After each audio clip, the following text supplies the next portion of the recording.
वसुदेवसुतं देवं कंसचाणूरमर्दनं देवकी परमानन्दं कृष्णं वन्दे जगद्गुरुम्.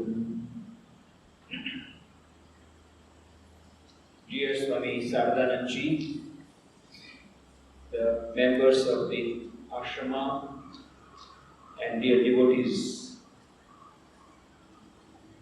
I'm extremely happy to be here this evening.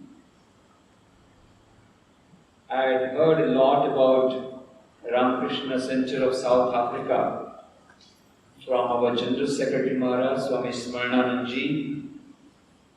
It's a very nice ashrama from every point of view. And I also had my own imagination. But then after coming here, I am feeling my imagination was falling short of the real imagination. Wonderful atmosphere, wonderful spiritual atmosphere in this beautiful temple, and devotees, they sing very nice chanting, very nice song, melodious, devoted, full of devotion, and beautiful statue of Sri Ramakrishna. I've seen many statues of Sri Ramakrishna in many parts of the world, but I have never seen a statue where Sri Ramakrishna is laughing.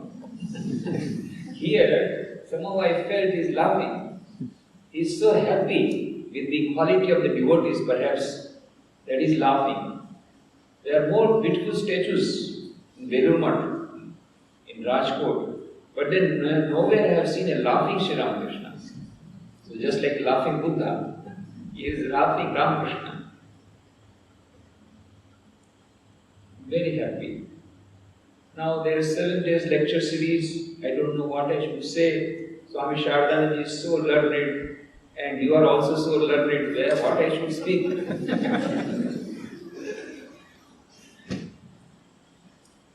I go all over the world and I ask them what is the topic you want me to speak on. Just now, as you know, I have been to UK, to Coventry University, to participate in the 2nd International Conference on Disaster Management.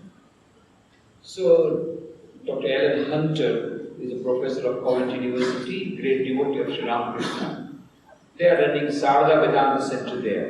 So it is he who organized the whole thing. So he organized some lectures in that center. So Sri Krishna temple is there in Coventry. They came to know Gujarati community. So they said, you must give us a speech in Gujarati. And I gave a list of what are the subjects. A lot of subjects I said you could speak, I could speak on. Maybe the most fitting subject would be on Sri Krishna, because yours is Sri Krishna temple. But they said, no, what we want is how to get peace of mind. That is the one thing needed in UK now. Then there is Gujarati Samaj in London, they came to know, so they organized many lectures. So 2-3 places. Again, I offered them many subjects. They said, no, we want how to get peace of mind. Because he said, we got everything, beautiful roads, beautiful buildings, beautiful cars, beautiful gadgets, everything is there. Only one thing is missing, no mental peace. One gentleman is a great devotee, he is a secretary of the Sri Krishna Temple Coventry, said, my son has become 40 years old.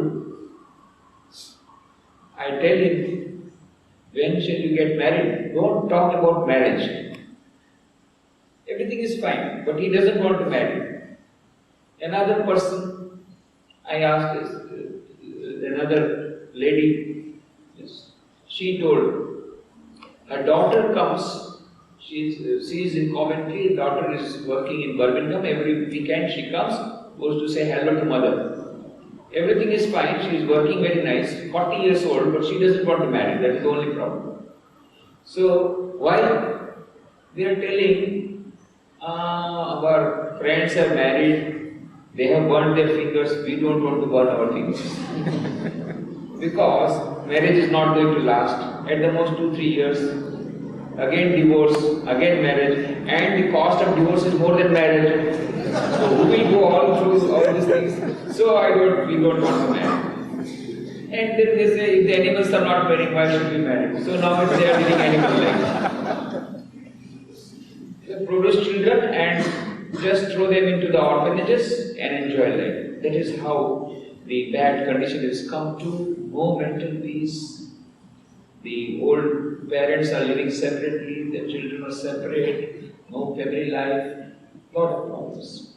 In India also, that wave has come. Western, blind imitation of Western culture. So it is undergoing turmoil, particularly the middle class families. Lot of problems. Everywhere they want mental peace, mental peace, mental peace. In Germany, a new center is coming up, Germany was demanding affiliation from last 40 years. There is a private center like this is a private center. So similarly, there is a private group of devotees running private center, Vedanta center in Germany. From 40 years they were wanting that it should be affiliated with Ramakrishna mission, but then we have shortage of monks, so affiliation cannot be given. Every year, 2-3 new centers we gave affiliation, but it's very difficult. So Germany was waiting for 40 years. Now this year is getting affiliated. When Swami is going from Durban, already his visa is over, so within a month he will reach Germany. So I had gone to Germany, so they came to know. I was just for a visit, being wide. So they organized a spiritual retreat. And some devotees came. There was Golden Retreat on 2nd May. It was a Sunday. So that is how it was possible. Then, what subject I should speak on? So then I told them, I will give you the menu, you choose. So I gave them all the subjects on which I speak everywhere. Again, they choose only one topic, how to get peace of mind, stress management. You see, because in the various multinational companies and organizations I go for stress management, so they said, you please speak on stress management, how to get peace of mind. So that is a problem everywhere. One book is coming out at Ahmedabad Management Association. They also wanted the same topic for 3 days, happiness and peace in everyday life. Now they are going to bring out the book. The Gujarati book was brought out 2 years back, and already 50,000 copies have been in circulation. So much of demand for that book. That means everywhere people are now searching for peace. They don't have mental peace. That is why I thought I selected the topic because Swami Sharananda said it is in connection with Janmashtami celebrations, so you please speak on Bhagavad Gita. So I thought within 7 days, how can we have Bhagavad Gita? 1 or 2 slokas, 5 slokas, 1 chapter at the most we can have. So then I thought perhaps this could be the topic, the message of Bhagavad Gita for happiness and peace. Because everywhere they want happiness and peace. But now I find Swami Sharananda is saying, no, we all have got happiness and peace. Our devotees are having happiness and peace. So then what you do? Okay, you convey this message to other people who are not having peace of mind.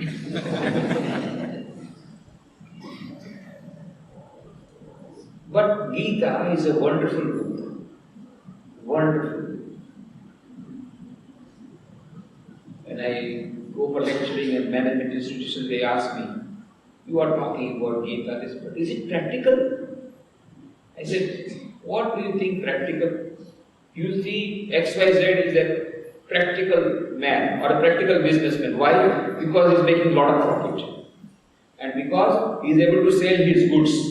His marketing strategy is very good. So, what is your judgment of a practical man?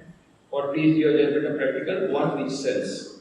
Now, there is a book which becomes a bestseller for 3 years. Would you not call it practical? Yes, because it's selling like hotcake. Not 1, twice, 3 years. The book has become bestseller. So you think that book is practical. Bhagavad Gita has been selling for last 5,000 years, is a bestseller in various languages all over the world. No book in the whole world commands so much of respect. There will be more number of copies of Bible, quantitatively speaking, but that is limited to Christians. But Bhagavad Gita is a book which is read by Christians, Muslims, Hindus, irrespective of caste, creed, color, religion, and which has been giving peace of mind to thousands of years.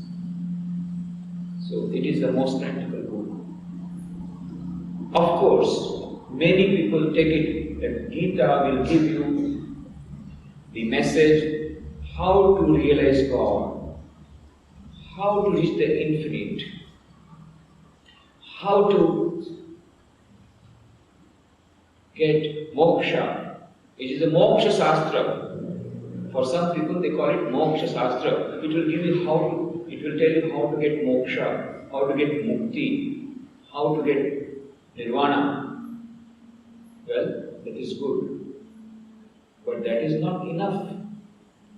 The Bhagavad Gita gives us the technique of realizing God, of getting happiness and peace, eternal happiness and eternal peace. At the same time, it also gives us the technique of getting happiness and peace in everyday life. That is the beauty of Bhagavad Gita. Not only eternal happiness and eternal peace, infinite happiness, infinite peace, not only God realization, but also happiness and peace in everyday life. It gives us the art of dying. At the same time, it gives us also an art of living. It gives us the science and art of living and science and art of dying. The science of happiness. What are the types of happiness? How many types of happiness? And how we can achieve it? What are the types of peace? How we can achieve it? By leading the normal life that we are leading. Not going to the forest, not going to the caves, but whatever work we are doing, while doing that work, how we can achieve happiness and peace in everyday life, and happiness and peace of eternal dimension. That is what Bhagavad Gita says. That is where the importance of Gita comes.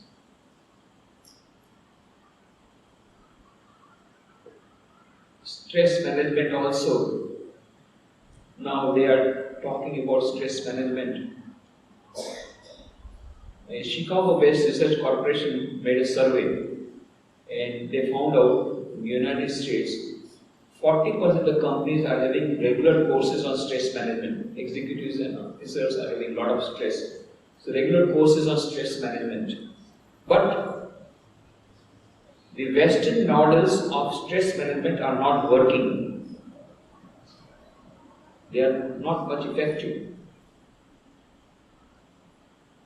And that is why they have come to Indian spirituality, Vedanta. They have to take the nectar of Vedanta, meditation, yoga.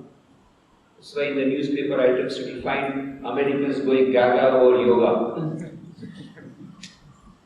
74% of the fitness clubs are having regular courses on yoga, and 92 out of 125 medical schools are having regular courses on alternate medicine, which includes homeopathy, Ayurvedic, acupuncture, yoga and meditation. And the Time magazine last year brought out on 5th August 2003, front page there was a picture of a lady meditating, a Hollywood actress meditating, and inside story was told. The name of the article was Just Say Om, and it was told 10 million Americans are having now regular meditation because they want peace of mind. So Vedanta nectar, the nectar of Vedanta, which has been given in Bhagavad Gita. Gita is nothing but the essence of the Upanishads. Gita su Upanishads Brahma Vidyayam Yoga Shastre. That is what we chant every shloka, every chapter. It is the essence of Upanishads. The nectar of Vedanta comes out, and Sri Krishna gives this nectar. So in the battlefield of Kurukshetra, this message of Gita has been given. Our life is also Kurukshetra. Lot of problems. Swami Vivekananda was traveling all over country in India before going to Chicago Parliamentary Religions. When he went to Rajasthan, the Maharaja of Khetri, Ajit Singh Ji, became his disciple. So one day suddenly Maharaja asked, Swamiji, what is life? And Swamiji instantly replied, my dear prince, life is nothing but the struggle of a being under the circumstances trying to press it down. Life is nothing but the struggle. There will be always problems of life. So life is full of problems. But when we get problems in life, we get afraid, we lose our confidence, we lose our courage, and like Arjuna, we say, I will not fight, and we want to escape. And then Sri Krishna, Arjuna is a representative of all of us. Joined together, and they have decided they should not give more than a particular amount of dollars as pocket expenses. Say $200 per week, that's all. And then they are every weekend they are taken to the village side and they are shown the lifestyle of some poor people. You see, poor people are living with only one car, or even some people don't have even a single car. You already got 10 cars and still you want 11 cars. Just look at them. They are not having proper food. You are taking so much of food. So they are taking them to the villages. They are teaching them the values, and they are now telling them not to become prey of affluenza. So affluenza-resistant society has come. Another thing that consumerism has given is mad rush after money. So most of the people, I am not talking about South Africa. You are all very good. There, you know, in America, in England, in India, particularly in India, all of them, they have got one formula, one equation they have put in their mind. What is that? H is directly proportional to M, where H is equal to happiness and M is equal to money. The greater the money you have got, the more happiness you will get. And so people are going mad after money, mad after money, money. And they tell you, Swamiji, you will not understand. You are a monk, how can you understand? You see, once I get money, and then I can conquer the whole world. Why? If I get money, then with that money, I can purchase a very nice house, I can purchase a refrigerator, car, bungalow, dresses, everything will come. My child will get best admission in the best school, you know, once I get money. And everything I get. Well, with that money I can purchase your God also. Yes, I can purchase. If I show a 100 rupees note to the pujari, he will give me a special darshan. He will arrange for a special darshan from the back door and he will give me a special prasad, chappan bhog. Even I can purchase your God also, once I get money. So people are going mad after money in India. By hook or crook. That is why corruption is also coming up in a big way in India. By hook or crook. Just have money, just have money.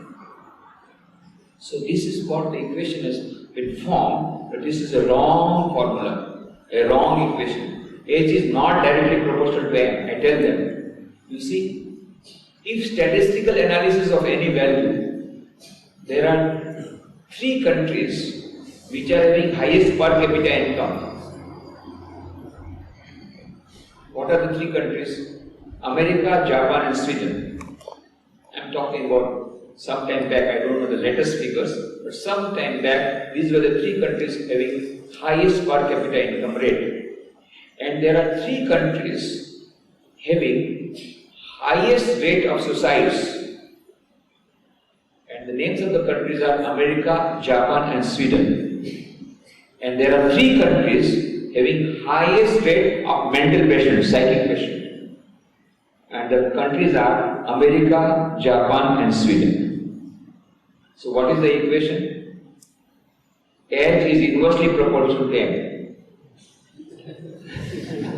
The more money, the more number of suicide, the more is the number of psychic patients. Well, that does not mean that economic prosperity is not needed. That does not mean that economic prosperity is not desirable. But that only says it is not a guarantee once you have got money that you will get happiness and peace. There are so many other factors responsible for giving happiness and peace. The World Economic Forum, they conducted a survey, happiness survey. Which are the countries which are very happy? So they had a happiness survey of many countries. And you know the name of the country which was on the top of the list having highest amount of happiness? Bangladesh.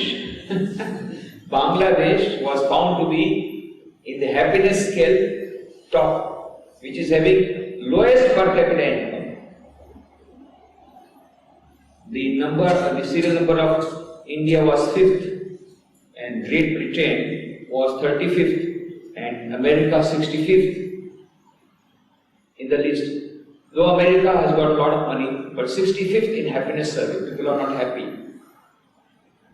So happiness and peace cannot be obtained just by money.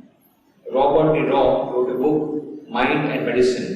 There he says beautifully, you cannot purchase a small packet of peace of mind by any amount of money from any medical store. You can have any amount of tranquilizers and analgesics and antibiotics by money. You cannot get a packet of peace of mind by any amount of money from any medical store. So a lot of these so-called developed countries, affluent countries are having more problems of suicide and drug addiction and violence, more number of divorces, more number of murders, more number of suicides, more number of psychic patients. So UNESCO says 54% of the youth of America, Japan and Sweden are not meeting natural death. The cause of their death is suicide. Many new books are coming out, in the market. Derek Humphreys has written a book. The name of the book is The Final Exit. And the book is also Exit, not available in the market. It has become a hot cake, selling like hot cake, bestseller. With great difficulty, I got a book last year from a book fair. Derek Humphreys, The Final Exit. What is written there? How to commit suicide. Selling like hot cake. The name of the book, of the bestseller book in Japan, 3 years back. What is the name of the book? The Complete Manual on Committing Suicide. And 3.5 lakhs of copies sold within 1 year. And some people were found to have committed suicide with the book in their hand, and they committed suicide in the manner in which it was told in the book. France, the bestseller book named Suicide User's Manual. So everybody wants to commit suicide. Selling like hot cake. National Institute of Mental Health in America gave the figures that on an average, at least one person in every family regularly visits a psychiatrist in America. On an average, at least one person regularly visits a psychiatrist in America. According to the figures of Ministry of Health Japan, 42% of the employers and executives of 44 years and above are suffering from mental disorder, and 100 new mental hospitals opening on an emergency scale. Economically very much prosperous, advancing. So H is not directly proportional to M.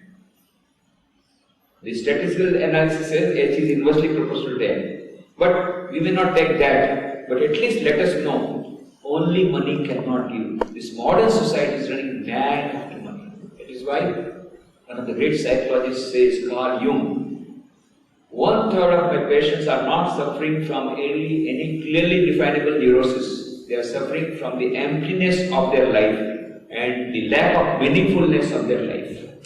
It is this meaningfulness that is given by the Bhagavad Gita.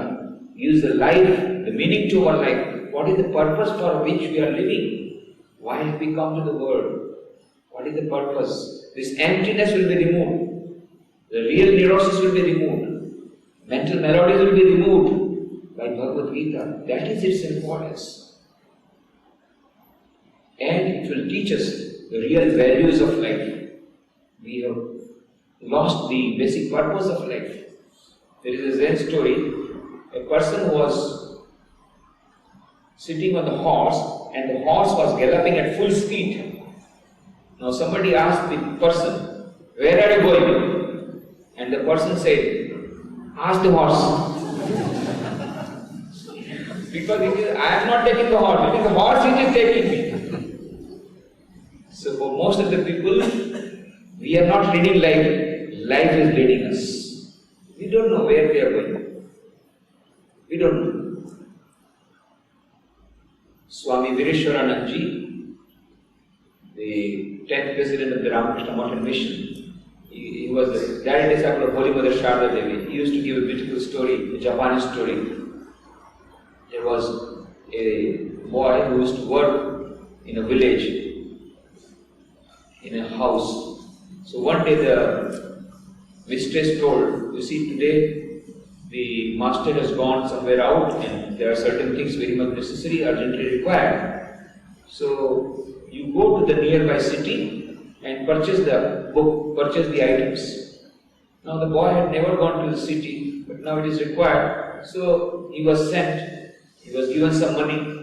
So for the first time he went out of the village by bus, went to the city, and as soon as he entered the city, he saw big shops, very big shops and big showrooms and glass windows and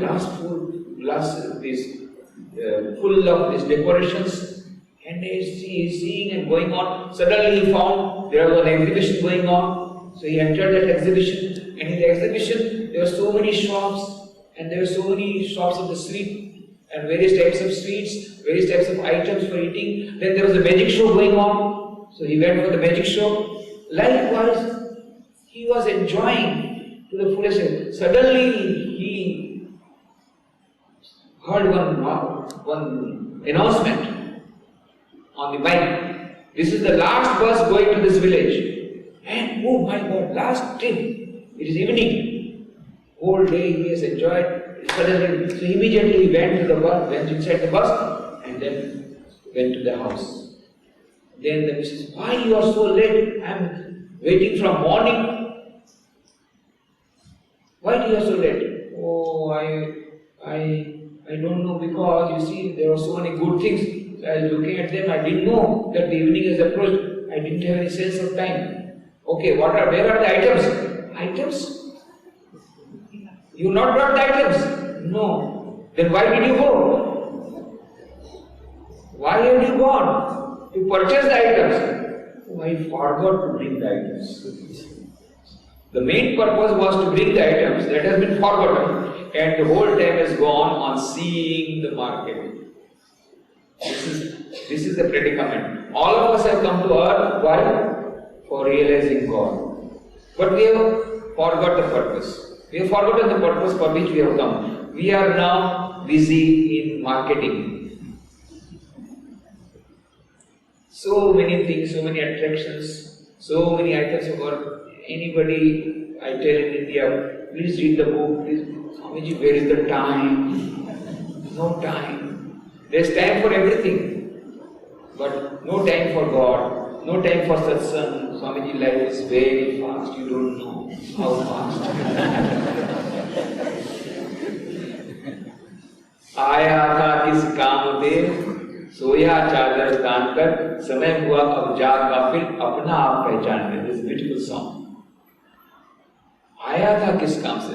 For what purpose you had come to the earth? The basic purpose has been forgotten. Basically, you had gone to the city for bringing the items.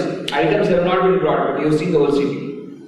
So we have come to the earth, we have seen the whole earth. But the purpose for which we have been born as a human being, for getting infinite knowledge, infinite happiness, infinite bliss, that has been forgotten.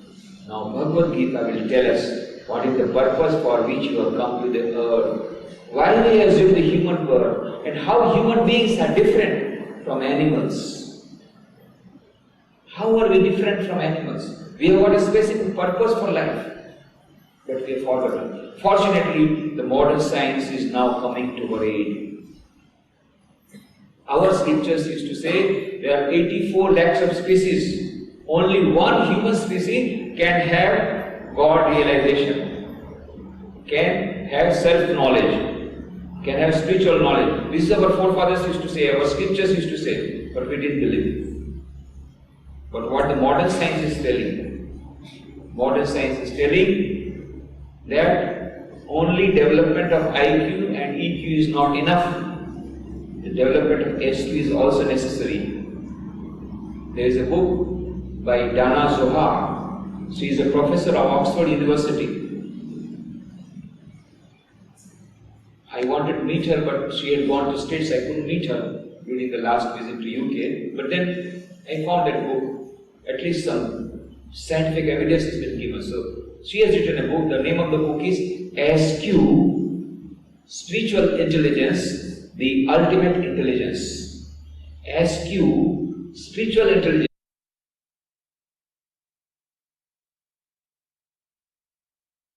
He says neurologically, physiologically, biologically, psychologically, from every point of view, there is a concluding evidence that there is something called SQ, which is the basis of both IQ and EQ. What is IQ? Intelligence quotient. What is EQ? Emotional quotient. What is SQ? Spiritual quotient. And what is IQ? IQ will tell you how to play the game of life. EQ will tell you how to play the game of life under changed circumstances with changed strategies. And what is SQ? SQ will tell you whether to play the game of life at all or not, but that is your choice. Meaning of life. What is the meaning of life?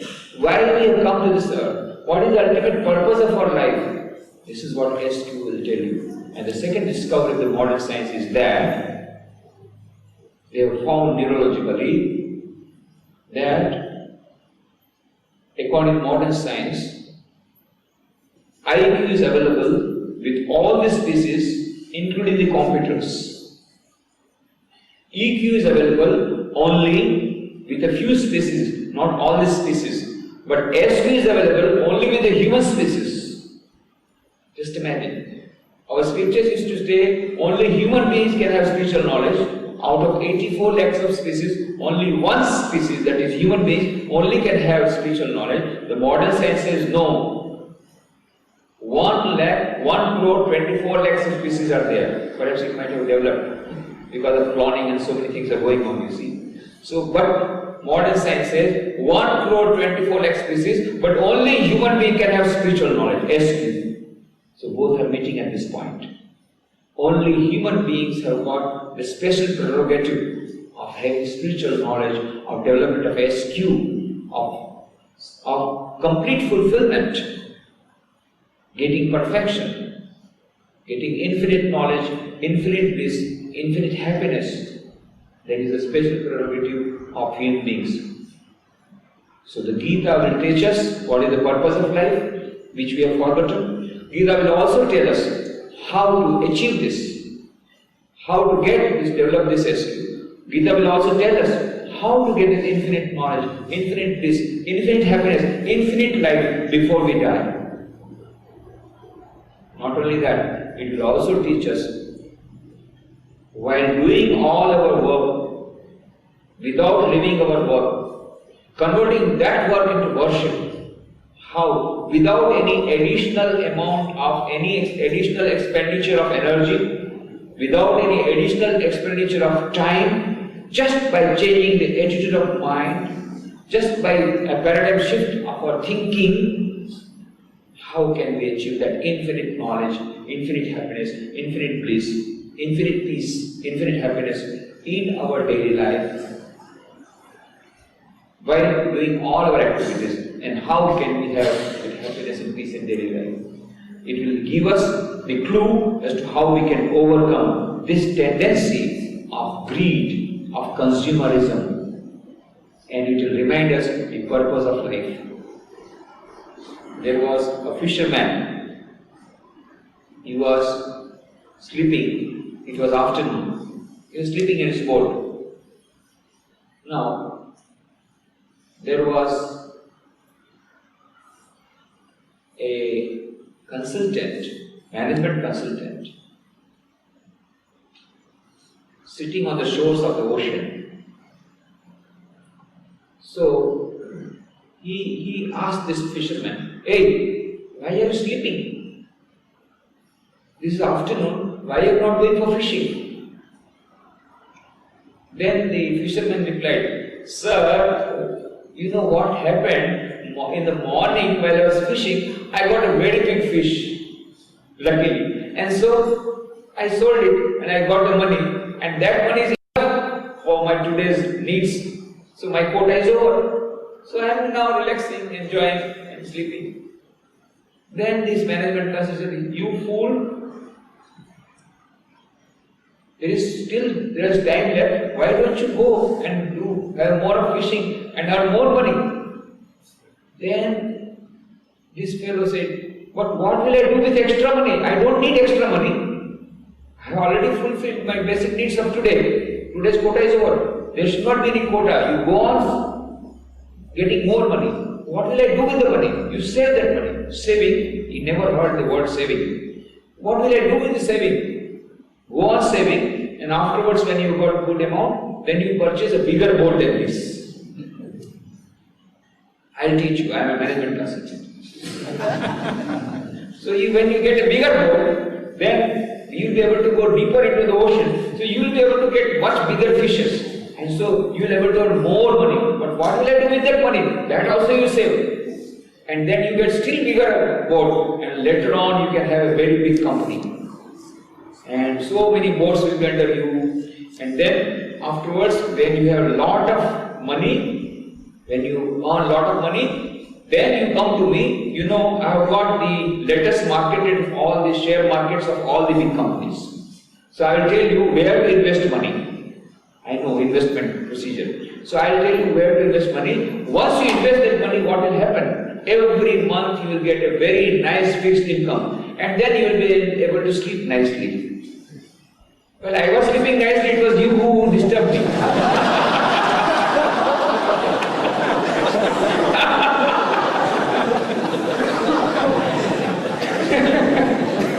That's such a big procedure, roundabout procedure.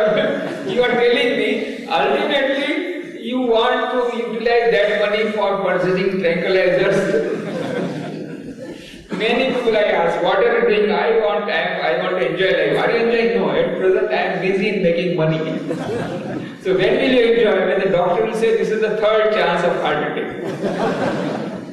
And then the doctor will say, okay, you have got a lot of money, but you can't travel by the latest model car that you purchased because you got heart problem. And you can't stay in the upper stories, you have got a beautiful building, but you have to stay in the ground floor because of your health problem. And what is the food you have to take? You see, you got blood pressure also and diabetes also. So you have to take tranquilizers, and you have to take antibiotics, and you have to take injections. That's all what you can take. So when will you enjoy the life? So, for enjoying the life, such a long procedure we want to make, we forget. That does not mean that money is not important, but what is the real meaning involved? The purpose of life should not be forgotten. The purpose of life is to enjoy life. The purpose of life is to get happiness. The purpose of life is to get peace. How many types of peace? 2 types of peace. Permanent peace and temporary peace, both we want. We want peace in daily life, we want also eternal peace. Peace that passeth understanding, as they say in the Bible. Peace which passeth understanding, that means eternal peace. Eternal peace. At the same time we want happiness, happiness in daily life, but also eternal happiness. And this happiness and peace in daily life, as well as eternal happiness and peace, can be obtained by us without any extra expenditure of energy and time. That is the technique given by Bhagavad Gita, and that is its importance. That is its importance. And that is why, over a period of thousands of years, it has been serving that need, that practical wisdom it is giving, Bhagavad Gita. And it is the best book on crisis management. In everybody's life, sometimes the crisis comes. Like Arjuna, we become bewildered, we become baffled, we become restless, and we lose confidence. We become despondent, we become disappointed, we become nervous, and we break down. At that time, Sri Krishna comes with this special message of Bhagavad Gita to give courage, to give confidence. Get up, rise, awake. Arjuna was in that battlefield. He's just sitting. He has given up his Gandhi, he has given up his main astra. Arjuna, such a big hero, but he is becoming despondent. No, I will not fight.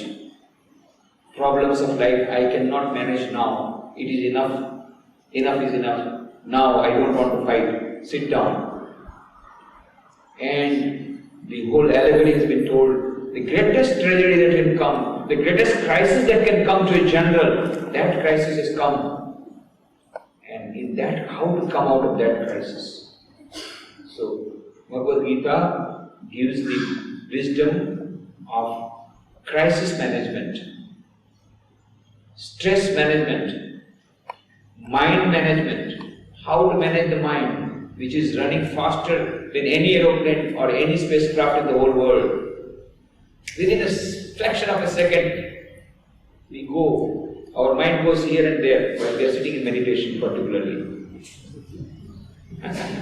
Many devotees, they tell us, that Swamiji, I want to tell a private thing, secret. Then they come near and say, Swamiji, when I sit down for meditation, all sorts of unnecessary thoughts come to my mind. They don't come when I am not meditating. Particularly they come when I am meditating. And all sorts of unnecessary thoughts and bad thoughts come. I said, my dear friend, this is the secret thing that everybody is telling me. It is no longer a secret, it is open secret. Everybody is having the same problem. So if any time somebody comes and tells me, Swamiji, I am having very nice meditation, then I feel there is something wrong.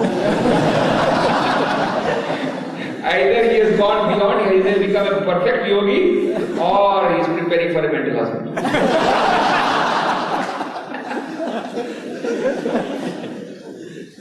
Normally, every one of us get difficulty in meditation in the initial stages.